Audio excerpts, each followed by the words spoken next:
خوتي لو كان نقول لكم باللي واحد 8 من لي جوار اللي لعبوا لا كوب دافريك ما راحش يكونوا في تربص مارس، وواحد الخمسه منهم ما راحش يكونوا في المونديال، والسبب انه كاين اللي اثبتوا محدوديه مستواهم وكاين اللي مبليسين. نبداو من لي غارديا والحاله الاستثنائيه الوحيده واللي هو اسامه بنبوط اللي قرر الاعتزال الدولي بعد الظلم الكبير اللي تعرض ليه في لا كوب دافريك الاخرى، ويفضلوا عليه العاهه انطوني موندريا اللي هو ثاني راح يطلب القائمه وعيطوا له غلطه. حبيبنا يلعب في تروازيام ديفيزيون قال لهم ندير كامل اللي نقدر عليه باش نكون في لا ليست تاع كوب دي موند. عفاك تموت بالضحك والله. صح الحلم مشروع ما بيت كاين بيتكوفيتش.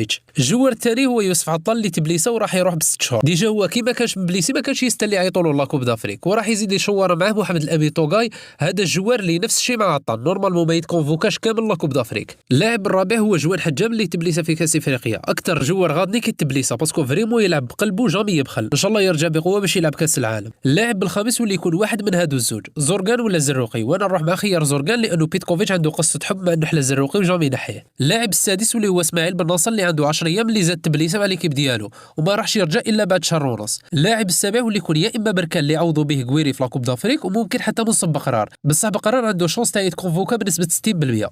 اذا راكم حابين ندير لكم فيديو على لي جوال اللي ممكن ما يعيطلهمش قولوا لي في الكومونتير. خوتي سمحوا لي كراني نهضر مني فيه باسكو انا في الشتا لاغريف طربقني. ادعوا لي بالشفاء. السلام عليكم.